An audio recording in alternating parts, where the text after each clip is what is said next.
Hi all of you, good morning. Myself Ashish Gadwal. Welcome to Education उन्ना हिमाचल प्रदेश। तो again मैं आपके सामने ये वीडियो लेके आया हूँ जेई मेंस की एनालिसिस की 2026 की। आज हम बात करेंगे 23rd के मॉर्निंग और इवनिंग शिफ्ट के पेपर का। आपने हमारा प्रीवियस एनालिसिस भी देखा होगा और उसके अकॉर्डिंग हमने ये ऑब्जर्व किया है कि there is a pattern following in every subject. तो हमने वही पैटर्न को बेटा फॉलो करना है और इवेंचुअली आगे आने वाली शिफ्ट्स का भी हम आपको थोड़ा सा प्रीव्यू देंगे कि कैसा पेपर आ रहा है। आज मेरी टीम में हमारे साथ मैथमेटिक्स में है वंदना में, एंड केमिस्ट्री में हमारे साथ है mister Rajendra sir, and physics में हमारे साथ है आकाश सर। तो ये आपको वन बाय वन एक पैटर्न बताएंगे। अगले आने वाले पेपर का भी आपको शेड्यूल अपलोड हो जाएगा, तो कृपया करके आप वीडियो को प्रॉपरली ऑब्जर्व करना। Let's start with mathematics. Ma'am, hold the stage. Good morning students. आज हम 23 के मॉर्निंग और इवनिंग दोनों शिफ्ट्स के जो पेपर है उनका एनालिसिस करने जा रहे हैं और दोनों शिफ्ट्स में किस तरह के क्वेश्चंस आए हैं, रेपिटेशन हुई है नहीं हुई है, वो हम सारा जो डिस्कशन जो है वो हम आज की क्लास में देखेंगे। तो हम अपना स्टार्ट करते हैं डिस्कशन की हमारा मॉर्निंग और इवनिंग शिफ्ट जो है उसमें क्या क्या रहा है, कैसे कैसे क्वेश्चंस रहे हैं, क्या क्वेश्चंस है, पैटर्न है, पीवाईक्यू है नहीं है, वो हम सारा एनालाइज करेंगे। हमारे पास है सबसे पहले लॉग।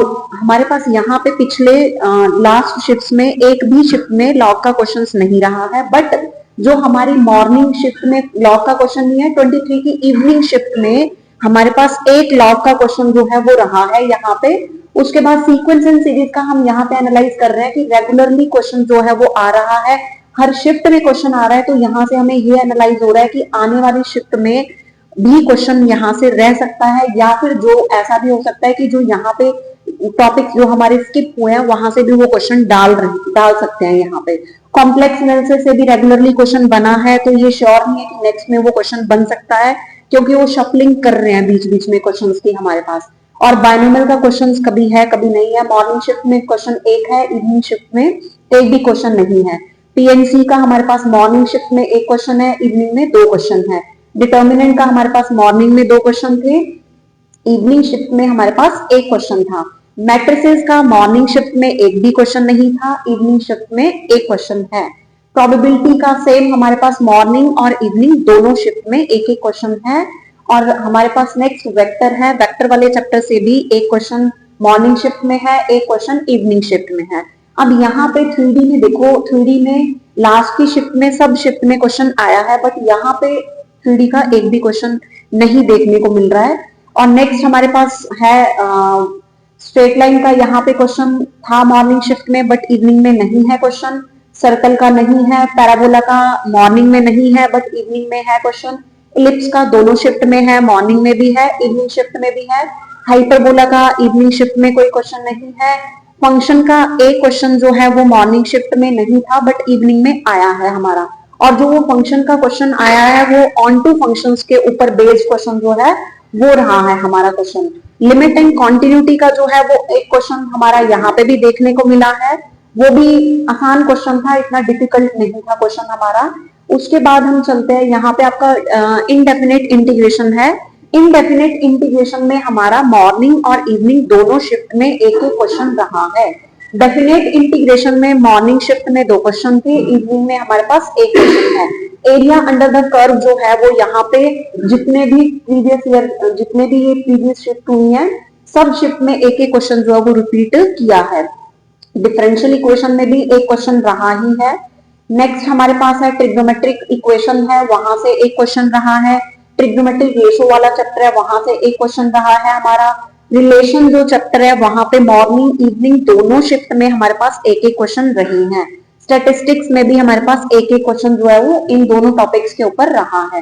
अब हम यहाँ पे जब हम कंपेयर कर रहे हैं मॉर्निंग और इवनिंग शिफ्ट में, तो हम यहाँ से ये एनालाइज कर पा रहे हैं कि जो 23 की मॉर्निंग शिफ्ट है और जो वो 23 की इवनिंग शिफ्ट है दोनों में डिफरेंस है।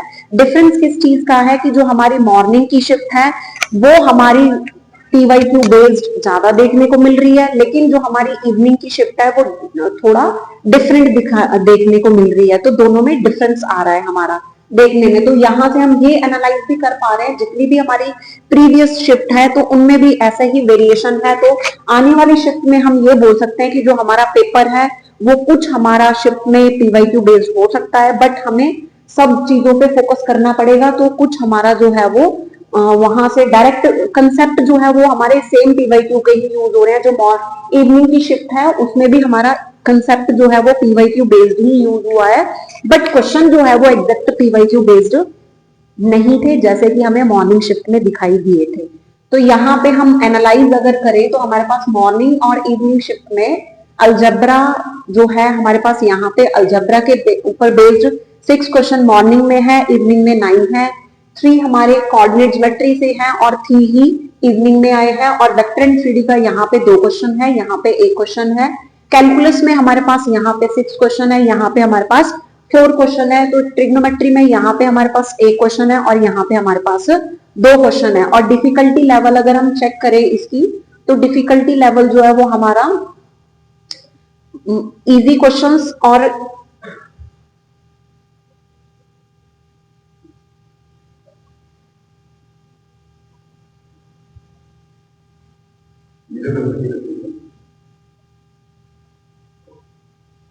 डिफिकल्टी लेवल हमारा इस तरह से है कि मॉर्निंग और इवनिंग शिफ्ट में हम यहाँ पे देख पा रहे हैं कि इजी जो है वो हमारे कुछ 11 क्वेश्चन है और इवनिंग शिफ्ट में हमारे पास 10 क्वेश्चन है। मॉडरेट हमारे पास 9 to 8 है, बट इवनिंग वाली जो शिफ्ट है वहां पे कुछ डिफिकल्ट क्वेश्चंस भी हैं, देखने को मिल रहे हैं यहाँ पे हमारे पास। तो यहाँ से हम ये एनालाइज कर पा रहे हैं कि जो हमारे पास 23 का मॉर्निंग और इवनिंग पेपर जो गया है, इवनिंग और मॉर्निंग में बहुत डिफरेंस है। इट मीन जो आने वाली शिफ्ट है वहां पे भी ऐसे ही वेरिएशन होगी, तो हमें सब पॉइंट्स को ध्यान देते हुए नेक्स्ट जो पेपर आएंगे उनकी प्रिपरेशन कुछ इस तरह से देखनी पड़ेगी। Thank you ma'am, thank you Vandana ma'am for this precise analysis. तो मैम ने बहुत अच्छा एनालिसिस करके बताया आपको। जैसा कि मैं समझ पा रहा हूँ यहाँ पे और देख पा रहा हूँ, इस सीक्वेंस सीरीज के क्वेश्चंस बहुत आ रहे हैं, यहाँ पे कॉम्प्लेक्स नंबर बहुत आ रहा है, परम्यूटेशन कॉम्बिनेशन बहुत आ रहा है, तो आपको इस पे ध्यान देना है। और एक चीज मैम ने बहुत अच्छी बताई आप लोगों को कि मॉर्निंग शिफ्ट जो है पूरा पीवाईक्यू बेस्ड आ रहा है और इवनिंग में थोड़ा सा वेरिएशन देखने को मिल रहा है। तो मॉर्निंग और इवनिंग जिन बच्चों की शिफ्ट आ रही है वो सेम तरीके से प्रिपेयर नहीं करना है आप लोगों को, थोड़ा सा वेरिएशन है तो आपको उसको देख के चलना है। इवनिंग शिफ्ट जो आ रही है बेटा वो कंपैरेटिवली थोड़ी सी टफ आ रही है, तो आपको उस एंगल पे इसको ध्यान देना है। वैसे ओवरऑल पेपर देखा जाए मैथमेटिक्स का तो कैलकुलेशन बेस्ड पेपर आया है, स्ट्रेट फॉरवर्ड क्वेश्चंस बहुत कम आते हैं मैथमेटिक्स में, बट इवेंचुअली ऐसे कोई टफ क्वेश्चंस नहीं है जो बच्चे को उलझा के रखे। हाँ ये जरूर है कि पेपर लेंथी जरूर आ रहा है, बट जो टॉपिक्स है वो रिपीट हो रहे हैं, कुछ टॉपिक्स अभी तक यूज नहीं किए गए हैं, तो ये चांसेस है कि नेक्स्ट पार्ट्स में वो टॉपिक्स यूज करेंगे, तो आपको अपना प्लानिंग उसी अकॉर्डिंग ही करना है। चलिए हम नेक्स्ट बात करते हैं फिजिक्स की। तो आकाश सर आपके सामने आएंगे, फिजिक्स की एनालिसिस आपको करके देंगे। सर आइए प्लीज। हेलो बच्चों, कैसे आप लोग? आशा है कि आप सभी लोग ठीक होंगे। तो अभी हम देखेंगे फिजिक्स का 23 जनवरी को क्या हिसाब किताब आया था। 21 और 22 के बारे में आपको देव सर ऑलरेडी बता चुके थे कि वहां पे आपको कौन से क्वेश्चन मैच करने वाले, और आप लोगों ने देखा होगा कि YDSC के, मॉडर्न फिजिक्स के, कैपेसिटर के वही सेम क्वेश्चन जो है आपके पास वो रिपीट हुए थे वहां पे जाकर के।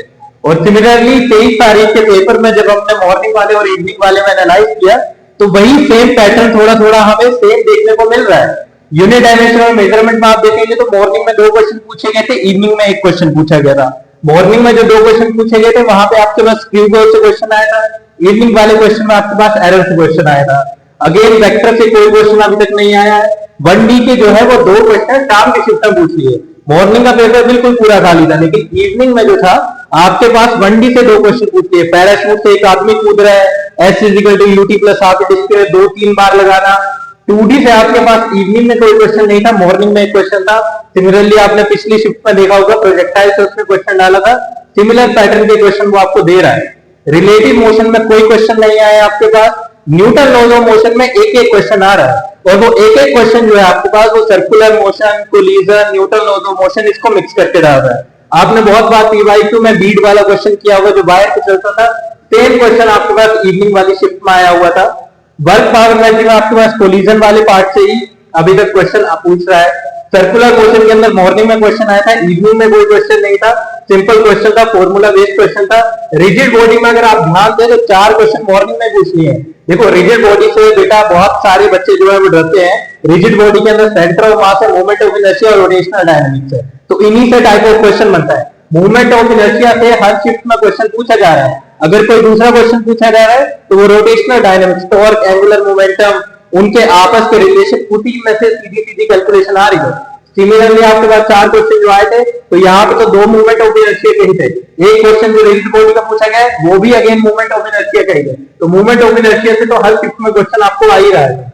एसएचएम और वेव से अभी तक क्वेश्चन इतने ज्यादा देखने को नहीं मिल रहे हैं। एसएचएम से अगर आप देखें तो एक एक दो क्वेश्चन, और इवनिंग वाली शिफ्ट में एक भी क्वेश्चन नहीं पूछा जा रहा है। वेव से भी अगर आप देखें तो कभी क्वेश्चन पूछ रहा है, कभी नहीं पूछ रहा है, और 23 को तो कोई भी क्वेश्चन नहीं था। तो हो सकता है कि आने वाली शिफ्ट में आपको वेव से क्वेश्चन देखने को मिले। फ्लूइड डायनामिक्स के अंदर आपके पास बार बार सिमिलर टाइप का कंसेप्ट पूछा जा रहा है, विस्कोसिटी विस्कोसिटी विस्कोसिटी विस्कोसिटी। कभी टर्मिनल वेलोसिटी के नाम से पूछ दे रहा है, कभी आपके पास स्ट्रोक फ्लो के नाम से पूछ दे रहा है, फॉर्मूला बेस दे रहा है, ग्राफ दे रहा है, बी की डिपेंडेंस आर स्क्वायर पे, बी की डिपेंडेंस आपके पास थीटा पे, डायरेक्टली फॉर्मूला बेस्ड क्वेश्चन आपके पास आ रहा है। इलास्टिसिटी में अगर आप देखेंगे तो मॉर्निंग में 2 क्वेश्चन थे, यंग्स मॉड्यूलस से दोनों के दोनों क्वेश्चन, एक ग्राफिकल था, एक कैलकुलेशन वाला था। केटीटी से आपके पास 2 क्वेश्चन आए हैं। मैंने आपको पहले भी कहा है, अभी भी कहूंगा, कोई भी न्यूमेरिकल आएगा आरएमएस वेलोसिटी से आएगा, और केटीटी में वही न्यूमेरिकल आया आपके पास, यहाँ पे वही पूछा गया है आरएमएस वेलोसिटी से। एरर एंड मेजरमेंट में फिर से ही वही कहानी आपके पास रिलेटिव एरर निकालने को आया था। बीच में calorimetry, thermal expansion, conduction, radiation, radiation में स्टीफन लॉ, किरचॉफ लॉ, कोई क्वेश्चन अभी तक किसी भी शिफ्ट में उनसे पूछा नहीं गया है। नीचे आप जाएंगे तो इलेक्ट्रोस्टैटिक्स में 2 क्वेश्चन पूछे गए। इलेक्ट्रोस्टैटिक्स में वही 2 फंडामेंटल टॉपिक जो आपके पास आते हैं, इलेक्ट्रिक फील्ड का क्वेश्चन होता है और इलेक्ट्रिक पोटेंशियल का क्वेश्चन होता है। आपस में E - dV/dr, उस रिलेशन से इवनिंग में क्वेश्चन आया था। करंट इलेक्ट्रिसिटी में आपके पास सर्किट बेस्ड क्वेश्चन आ रहे हैं, मॉर्निंग शिफ्ट में भी आया था, इवनिंग शिफ्ट में भी आया था। तो जितने भी आपके पीवाईक्यू के अंदर आपको सर्किट बेस्ड क्वेश्चन दिखेंगे करंट इलेक्ट्रिसिटी के, वो सभी आपको प्रैक्टिस करते रहने हैं, क्योंकि वही क्वेश्चन हर एक शिफ्ट में पूछा जा रहा है। कैपेसिटर में जो आपके पास क्वेश्चन आया, 2 टाइप का क्वेश्चन है। एक डाइलेक्ट्रिक स्लैब इंसर्ट करके देखना है कि उसमें क्या फर्क पड़ता है, और दूसरा आपके पास चार्जिंग और डिस्चार्जिंग ऑफ कैपेसिटर का क्वेश्चन आया। मॉर्निंग और शिफ्ट इवनिंग शिफ्ट में दोनों यही क्वेश्चन पूछे गए थे। मैग्नेटिज्म के अंदर आपके पास इवनिंग शिफ्ट में एक क्वेश्चन आया था, और इसके अंदर आपके पास एक सिंपल सी शेप बना रखी थी, जैसे आपके पास एक कोई इक्विलेटरल ट्रायंगल था, और मैग्नेटिक फील्ड निकालनी थी हर एक वर्टेक्स के ऊपर, नेट मैग्नेटिक फील्ड महसूस कर रही थी। तो मैग्नेटिज्म से भी आपके पास मैग्नेटिक फील्ड कैलकुलेट करने वाले पहले भी 2 क्वेश्चन आए हुए हैं, अभी भी एक क्वेश्चन आया हुआ है। सिमिलर क्वेश्चन इलेक्ट्रिक फील्ड के लिए बनता है, तो वो सारे टाइप ऑफ क्वेश्चन आपको प्रैक्टिस करके जाने हैं। आगे अगर आप देखेंगे तो एसी में मॉर्निंग शिफ्ट में एलसीआर से एक क्वेश्चन आया था, इवनिंग में कोई क्वेश्चन नहीं था। ईएम वेव्स के अंदर आपके पास जो फॉर्मूला बेस्ड क्वेश्चन आ रहे हैं, वो ईएम वेव्स की प्रॉपर्टीज पे आ रहे हैं, जैसे C = V/μ आपके पास फॉर्मूला, उससे डायरेक्ट क्वेश्चन आ रहा है, जो कि ऑप्टिक्स और ईएम वेव्स का ब्रिज बनाता है आपके पास। ज्योमेट्रिकल ऑप्टिक्स में 2 और 1 क्वेश्चन, इवनिंग में 2, मॉर्निंग में 1 क्वेश्चन। 2 क्वेश्चन में आपके पास मॉर्निंग में तो प्रिज्म वाला क्वेश्चन आया था, इवनिंग में भी एक प्रिज्म वाला क्वेश्चन आया था, और इसके अलावा आपके पास एक और क्वेश्चन ऑप्टिक्स से पूछा गया है। वेव ऑप्टिक्स में एक क्वेश्चन दोस्तों YDSC से तो पूछता ही है, वो तो आपको पहले ही कहा गया था। इस बार इवनिंग शिफ्ट में कोई भी क्वेश्चन YDSC से नहीं था। इवनिंग शिफ्ट में जो क्वेश्चन आया था आपके पास, वो मेलस लॉ से, यानी कि पोलराइजेशन से आया था। तो हो सकता है वो ब्रिस्टल लॉ से कोई क्वेश्चन पूछ ले, या दोबारा मेलस लॉ से पूछ ले, या YDSC से पूछ ले। टॉपिक ही 2-3 है, जहां से क्वेश्चन पूछेगा हम निपटा देंगे उसे। तो ये यूनिट वाइज आपके पास अलग अलग इंपॉर्टेंट टॉपिक छांट के रखे थे हमने, कि हाँ भाई डायसेक्शन से क्वेश्चन आ सकता है, इवनिंग में क्वेश्चन आया है। हाँ भाई पोलराइजेशन से क्वेश्चन आ सकता है, इवनिंग में क्वेश्चन आया है। वो 22 की इवनिंग में आया था आपके पास, 23 में कोई क्वेश्चन नहीं था। एटॉमिक से आप देखोगे तो कोई क्वेश्चन नहीं है। मैटर वेव्स, वही आपके पास जो फॉर्मूला रहता है डी ब्रोगली वेवलेंथ वाला, वहां से क्वेश्चन आपको हर एक शिफ्ट में बारी बारी देखने को मिल जा रहा है। फोटो इलेक्ट्रिक में आप देखेंगे तो फोटो इलेक्ट्रिक के ग्राफ पूछ ले रहा है, उसकी इक्वेशन से क्वेश्चन आ रहा है। एक्सरे के अंदर वही वेवलेंथ वाला फॉर्मूला जो आपको बताया गया है, किसी शिफ्ट में पूछ रहा है, किसी में नहीं पूछ रहा है। तो मॉडर्न फिजिक्स से कुल मिलाकर वो 3 से 4 सवाल बना ले रहा है, चाहे वो एक्सरे से पूछे, चाहे आपके पास फोटो इलेक्ट्रिक इफेक्ट से पूछे, चाहे वो एटम से पूछ ले, न्यूक्लियर से पूछ ले। और 23 में इवनिंग के शिफ्ट में न्यूक्लियर से क्वेश्चन थे। न्यूक्लियर के क्वेश्चन जो थे वो उससे पहले आपको बस ऊपर वाली शिफ्ट में इवनिंग में 21 को और 22 में मॉर्निंग को देखने को मिला था, और उसके बाद वो डायरेक्ट क्वेश्चन कल के इवनिंग शिफ्ट में आया हुआ है आपके पास। सेमीकंडक्टर से अगर बात करेंगे तो हर दूसरा क्वेश्चन लॉजिक 8 का है, और अगर लॉजिक 8 को नहीं पूछ रहा है तो उसके अलावा पीएन जंक्शन डायोड, उसके बारे में बातचीत करने लग जा रहा है कि भाई आपके पास सर्किट दिया हुआ है, आप इसके अंदर करंट बता दो, आप ये बता दो कि इसके अक्रॉस वोल्टेज कितनी होगी। और अभी अगर आप मॉर्निंग और इवनिंग शिफ्ट की बात करें तो लॉजिक 8 से डायरेक्ट आपको क्वेश्चन पूछा गया इवनिंग वाली शिफ्ट में, और मॉर्निंग शिफ्ट में पीएन जंक्शन डायोड से आया गया। आउट ऑफ सिलेबस यहाँ पे लिखा हुआ है। आउट ऑफ सिलेबस से मुझे याद है कि एक पोटेंशियोमीटर का क्वेश्चन आपकी कल की इवनिंग की शिफ्ट में था, तो बहुत सारे बच्चों को ऐसा लगता है कि सर पोटेंशियोमीटर सिलेबस से बाहर है, मीटर बाय ब्रिज अंदर है, या मीटर बाय ब्रिज अंदर है, पोटेंशियोमीटर बाहर है, तो आपको दोनों पढ़ के जाने हैं। मीटर बाय ब्रिज से भी क्वेश्चन आया हुआ है, रिपीटेड 2 से 3 बार क्वेश्चन आया है, पिछली इतनी शिफ्टें देखी है मैंने, और पोटेंशियोमीटर से कल की इवनिंग शिफ्ट में क्वेश्चन आया है। तो कोई मतलब नहीं बनता कि आप किसी को पकड़े किसी को छोड़े, आपको क्वेश्चन करके जाने जो आपको बताए जा रहे हैं। मैकेनिक्स से अगर आप देखेंगे तो कितने क्वेश्चन आए आपको मैंने सारे चैप्टर यहाँ पे बताए हैं।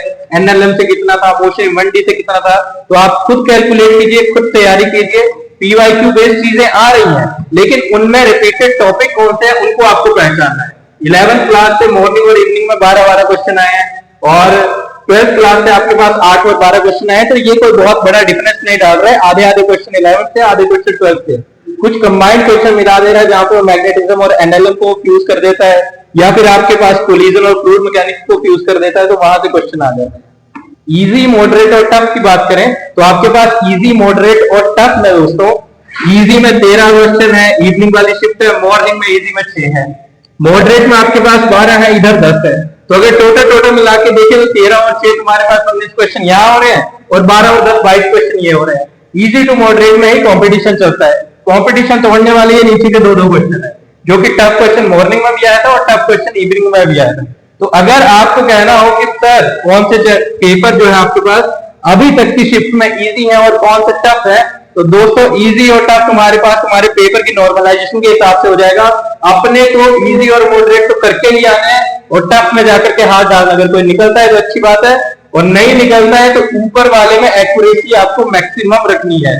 टाइप ऑफ क्वेश्चन में डायरेक्ट क्वेश्चन देखें, कैलकुलेट बेस्ड क्वेश्चन देखें, तो डायरेक्ट क्वेश्चन 12 आपको पूछे गए कल के पेपर में, उससे पहले भी 13, 12, 15, 14 तो डायरेक्ट क्वेश्चन बहुत सारे आ रहे हैं। यानी कि ये तो आपकी कट ऑफ वाली लाइन चल रही है फिजिक्स के अंदर। कैलकुलेट बेस्ड क्वेश्चन में बहुत सारे लोग हार मान जाते हैं, आपको यहाँ पे हिम्मत रखनी है। 11, 10, 13, 12, 8, 10 इस तरीके के क्वेश्चन पूछे गए हैं, तो मैक्सिमम 10 से 10, 20 और 12 और 8, 20, तो 20 क्वेश्चन 25 में से तो आप ही के हाथ में, बाकी बच्चे 5 पे मेहनत करनी है आपको। और इसी तरीके से आपका फिजिक्स का एनालिसिस भी कंप्लीट होता है। और फिर आप देखिए कि केमिस्ट्री में कौन कौन सी चीजें आई हैं, लीजिए sir please. Thank you sir, thank you for this detailed analysis.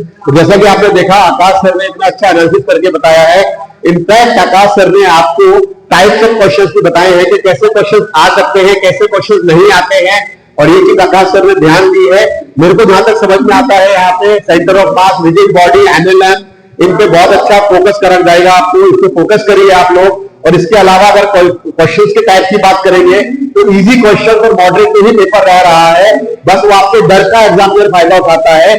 जो आपने प्रिपरेशन करी है, जो हमारे क्लासरूम में प्रिपरेशन हुई है, जिन बच्चों ने क्लासरूम में प्रिपरेशन करी है, उनके लिए कैलकुलेटिव क्वेश्चन टफ है ही नहीं, उनके लिए नॉर्मलाइज क्वेश्चन है। बस थोड़ा सा वहां पे पेशेंस रखना है, संयम रखना है, और बहुत ध्यान से बड़े प्यार से पेपर करना है। आपके लगभग सारे क्वेश्चन निकल जाएंगे, और 2-3 क्वेश्चन तो अटकेंगे तो उसको छोड़ के टाइम को मैनेज करके चलना है। अगर आप ये चीज सीख जाओगे तो आप पूरा पेपर बहुत आराम से बैलेंस कर सकोगे। सबसे बड़ी बात क्या है? स्ट्रेस। तो स्ट्रेस आपने बिल्कुल नहीं लेना है, क्योंकि जो रिपीटेटिव पैटर्न है वो ऐसे ही चल रहा है। जैसे कि मॉडर्न फिजिक्स हमेशा उठा रहे हैं, केटीसी थर्मो ले रहे हैं, वो एनएलएम आ रहा है, तो इन चीजों पर आपको फोकस करना है। ऐसे ही पैटर्न कुछ आपको केमिस्ट्री के देखने को मिलेगा बेटा। तो शुरुआत करते हैं केमिस्ट्री की। रविंद्र सर प्लीज आइए, केमिस्ट्री का ब्रीफ करिए। Thank you sir.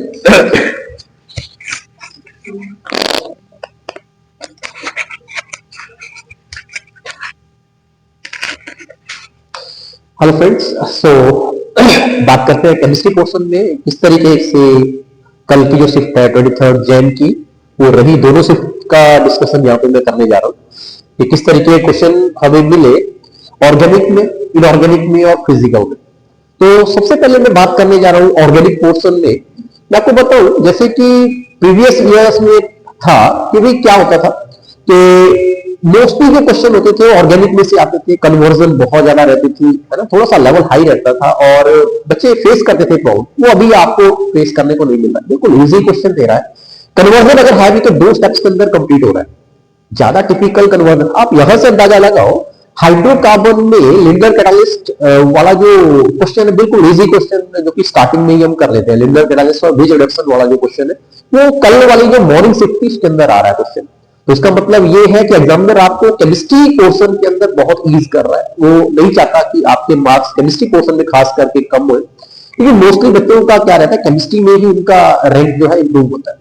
तो आप भी केमिस्ट्री पोर्शन के ऊपर थोड़ा सा अगर ध्यान देते, ऑर्गेनिक और फिजिकल के ऊपर, है ना। इनऑर्गेनिक पोर्शन आपको वैसे ही पता है, सिलेबस बहुत कम है, तो इनऑर्गेनिक में आपने जो ध्यान देना है वो देना है कोऑर्डिनेशन कंपाउंड के ऊपर। अगर आप देखिए कल की जो शिफ्ट थी 23rd की, मॉर्निंग में 3 क्वेश्चन है, इवनिंग में 2 क्वेश्चन है। अगर मैं ऑर्गेनिक के अंदर बात करूं, जो प्रैक्टिकल ऑर्गेनिक केमिस्ट्री है, कैरियस मेथड दूसरी बार क्वेश्चन डाल दिया उन्होंने, इवनिंग शिफ्ट में भी था और पीछे बड़ी जो शिफ्ट थी उनके अंदर भी एक क्वेश्चन वहां से आ रखा है। चलो ऑर्गेनिक का देखते हैं किस तरीके के क्वेश्चन हमें है यहाँ पे। सो जीओसी में से अभी कल मॉर्निंग शिफ्ट में जो है 3 क्वेश्चन थे और इवनिंग में 1 क्वेश्चन, जनरलाइज क्वेश्चन था, कोई टिपिकल क्वेश्चन नहीं है। अगर मैं बात करूं यहाँ पे जो इवनिंग शिफ्ट के अंदर क्वेश्चन था वो टर्सरी कार्बोटाइन और प्राइमरी कार्बोटाइन की स्टेबिलिटी वाला था, स्टेटमेंट वाइज क्वेश्चन। क्यों स्टेबल होता है टर्सरी कार्बोटाइन, वहां पे हाइपर कंजुगेशन का उसने स्टेटमेंट वाइज क्वेश्चन दिया हुआ था। एक में स्टेटमेंट दे रखी है, दूसरे में रीजन दे रखा था, आपको चेक करना था कि दोनों करेक्ट है कि नहीं। तो इस तरीके के क्वेश्चन यहाँ पे आपको देखने को मिल रहा है। आइसोमेरिज्म में से कल दोनों शिफ्ट के अंदर कोई क्वेश्चन नहीं है।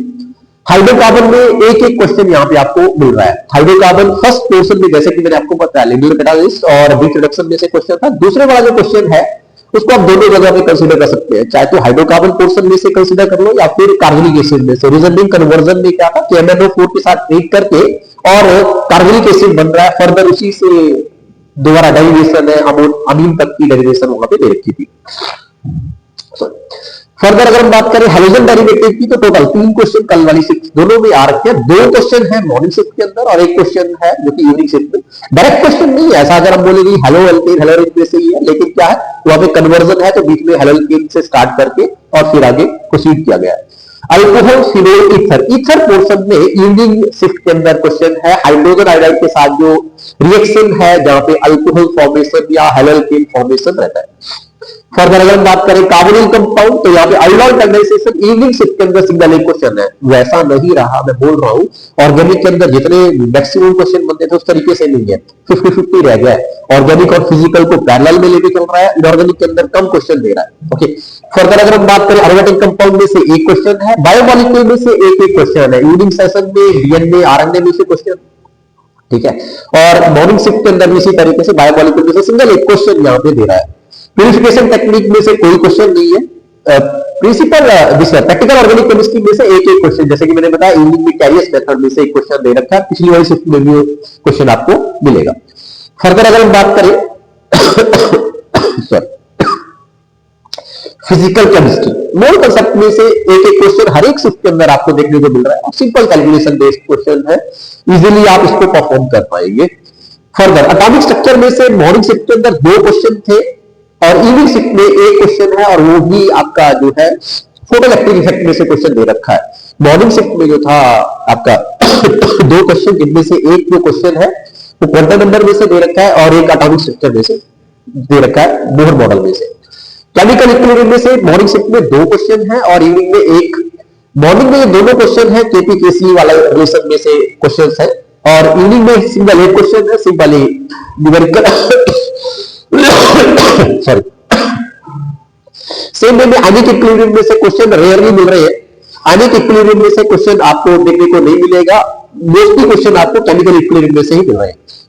Thermodynamics delta G relation 2 equations दे रखी है, उनमें डेल्टा जी का रिलेशन पूछा हुआ है कि इसमें डेल्टा जी की value greater than 0 less than 0 किस तरीके से, ये क्वेश्चन आपको थर्मोडायनेमिक्स में से मिल रहा है। थर्मोकेमिस्ट्री जैसे कि मोस्टली क्वेश्चन होते थे हेस लॉ में से क्वेश्चन पूछते थे, वो क्वेश्चन अभी नहीं मिल रहा है, सिंपल क्वेश्चन मिल रहा है डेल्टा जी के बेसिस के ऊपर स्पॉन्टेनिटी। रिलॉक्स सिलेक्शन में रेयरली क्वेश्चन बन रहा है, सिंगल एक क्वेश्चन कल की शिफ्ट में इवनिंग शिफ्ट में सिंगल एक क्वेश्चन आया और सिंपल क्वेश्चन, क्या क्वेश्चन है ऑक्सीडेशन नंबर आपको फाइंड आउट करना है, रिएक्शन दे रखा है उसके फाइनल में जो प्रोडक्ट आ रहा है उसकी ऑक्सीडेशन स्टेट बतानी है क्रोमियम की। Chemical kinetics sorry liquid solution में से सिंगल क्वेश्चन आपके पास आ रहा है, दोनों शिफ्ट के अंदर एक एक क्वेश्चन आया, न्यूमेरिकल बेस्ड क्वेश्चन है। फर्दर काइनेटिक्स में मॉर्निंग शिफ्ट में सिंगल एक क्वेश्चन, इवनिंग शिफ्ट में 2 क्वेश्चन है। काइनेटिक्स इस वाली फेवरेट टॉपिक रहा है, अगर आप चेक करेंगे जितनी भी शिफ्ट है मोस्टली क्वेश्चंस आपको काइनेटिक्स में से देखने को मिलेंगे, कभी कभी ज्यादा है कभी कम है, लेकिन कल की शिफ्ट में 3 क्वेश्चन आप देख रहे होंगे, मॉर्निंग में 1 और इवनिंग में 2 क्वेश्चन। इलेक्ट्रोकेमिस्ट्री में से सिंगल क्वेश्चन है, मॉर्निंग शिफ्ट में भी एक क्वेश्चन है और इवनिंग में भी ईएमएफ बेस्ड क्वेश्चन है। ईएमएफ कैलकुलेट करना है सिंपल, मॉर्निंग वाले में नर्स इक्वेशन को यूज करना है और इवनिंग में तो इवन आपको अकेला ये बताना है कि EMF of cell is positive और नॉट, सिंपल स्टेटमेंट वाले क्वेश्चन में वो दे रखा है। फर्दर अगर हम बात करें last that is inorganic portion. So inorganic portion के अंदर जैसे कि मैंने बोला फेवरेट टॉपिक इनऑर्गेनिक के अंदर एग्जामिनर का हर साल की तरह इस बार भी कोऑर्डिनेशन कंपाउंड में से क्वेश्चन है। आप देखेंगे कोऑर्डिनेशन कंपाउंड में मॉर्निंग शिफ्ट में 3 क्वेश्चन थे और इवनिंग शिफ्ट में 2 क्वेश्चन। केमिकल बॉन्डिंग में सिंगल क्वेश्चन है, जिनोल ऑक्सीक्लोराइड का वहां पे बॉन्ड एंगल या 2-3 स्टेटमेंट देख के वहां पे पूछ रहा है कि भाई कौन सी स्टेटमेंट करेक्ट है कौन सी स्टेटमेंट रॉन्ग है, इस तरीके से। पीरियडिक प्रॉपर्टी में सिंगल क्वेश्चन आ रखा है और मोस्टली अगर आप देखेंगे ऑर्डर पूछ रहा है, आयनाइजेशन एनर्जी का ऑर्डर पूछ रहा है कि किसमें आयनाइजेशन एनर्जी बढ़ रही है या कम हो रही है, इस तरीके से क्वेश्चन।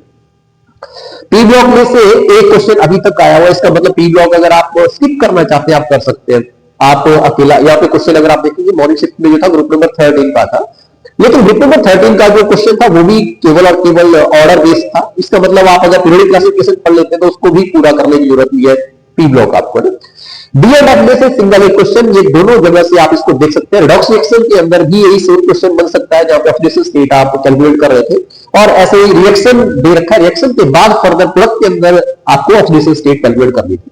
तो इस तरीके से अगर मैं पूरे ओवरऑल पेपर की बात करूं जो कि कल की दोनों शिफ्ट की अगर बात करूं तो मॉर्निंग शिफ्ट तो बहुत इजी था, इवनिंग शिफ्ट में हल्का सा आपको टिपिकल लगेगा। रीजन बीइंग क्या कि जो सारे के सारे क्वेश्चन है हल्का सा उनको डुबाया हुआ है, ठीक है।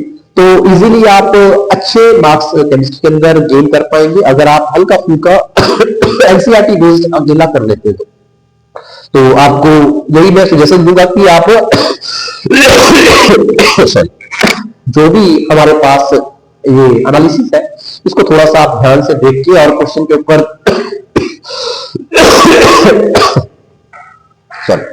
क्वेश्चन को आप अच्छे से एक बार रिवाइज करो, रिकैप करो, जो भी क्वेश्चन आ रहे हैं उनको एक बार आप जरूर सॉल्व करो और उसके बेसिस के ऊपर ही आपका बहुत अच्छे से एग्जाम जाने वाला है।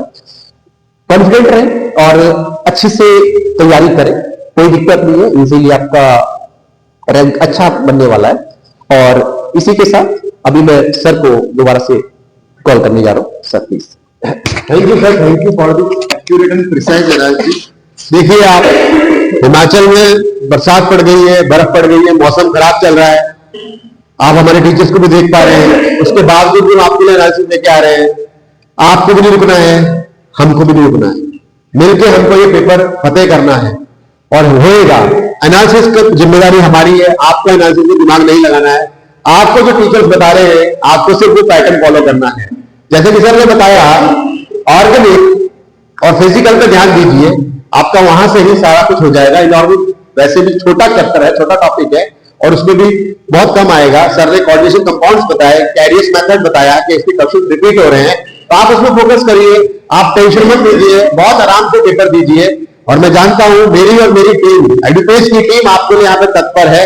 आइए सर, आइए, इसको गुड लक बोलते हैं हमारे बच्चों को और नेक्स्ट पेपर के लिए तैयार करते हैं।